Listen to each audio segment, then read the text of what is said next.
Okay guys, in this video I'm going to go over how to do some port forwarding and how to test it using Wireshark. In this example here I have a source of my traffic, and this is my target. So I'm trying to send data packets from this device over to my laptop, and I'm trying to go through a router with a firewall in between to do it. And in order to get these packets through this firewall right here, I need to assign port forwarding to the router. Now, in any typical router, what you have is you have what's called a WAN connection, and this is where your internet comes in, and these will be your LAN connections, as long as in addition to the Wi-Fi. And these will be all your devices, your computers and other devices.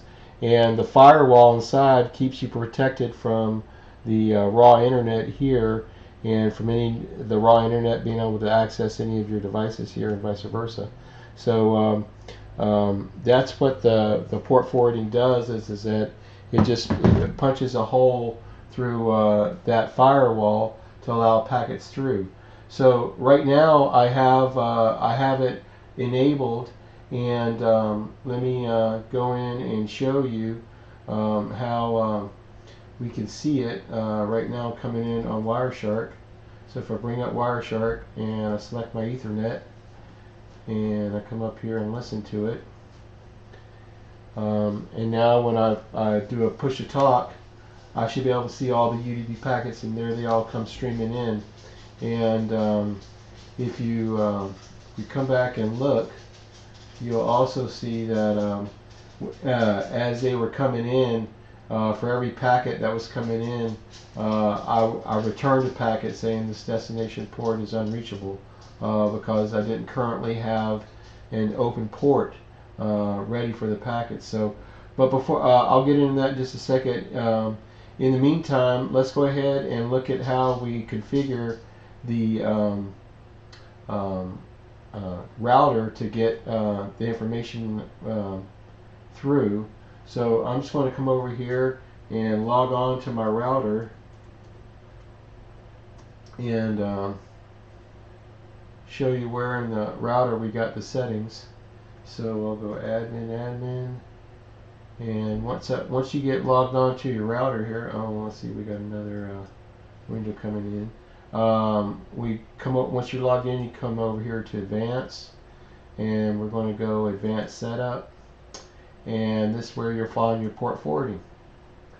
And here, this is where I got my rules set up. So if I come over here and if I go edit it, you'll be able to see the full screen here. And this is in this setup here, what I've done is I've named it Telex. My protocol is UDP, just UDP only. I'm doing 1094. I'm not doing any kind of changes on it, so I'm just keeping it the same port for the internal one.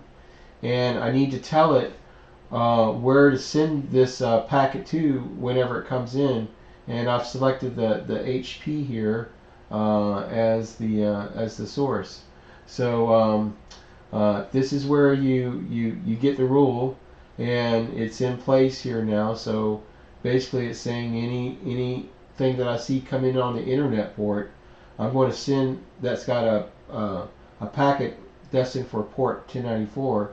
I'm going to forward it on through and send it to this address here, which is the laptop.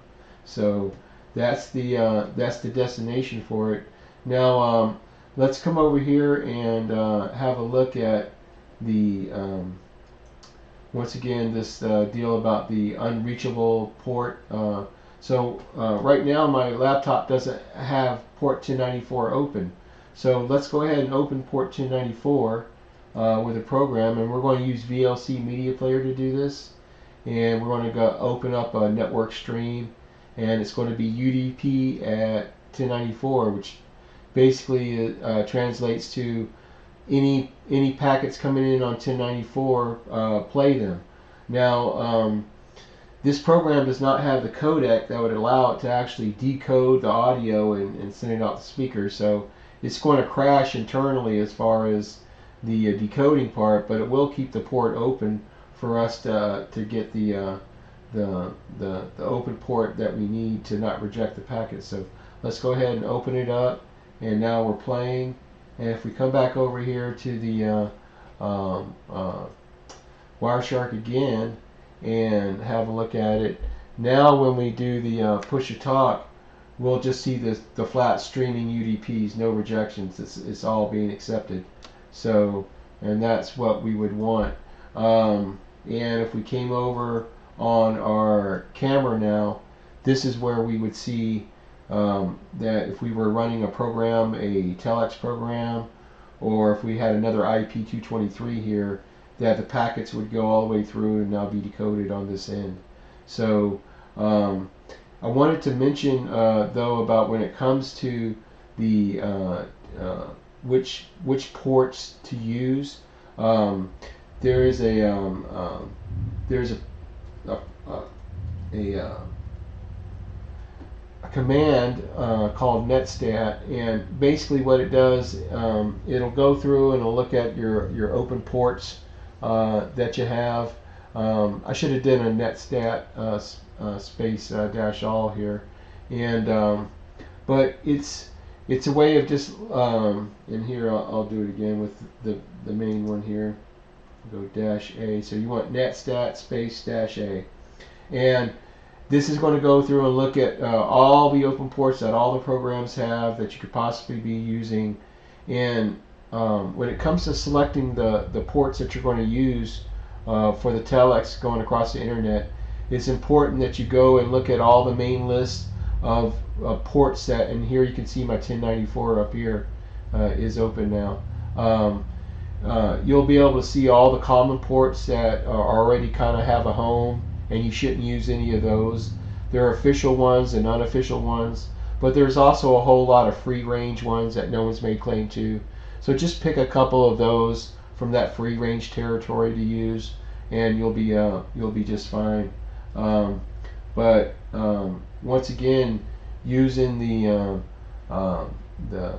Wireshark here, you can plug it in right at the very beginning, right at the source, and confirm that you're getting these UDP packets coming straight out of your device. Then go to the next step, on and on and on, and you'll just be able to walk down and find the if you're having trouble. So, but anyway, I hope this helps, and we'll talk to you soon.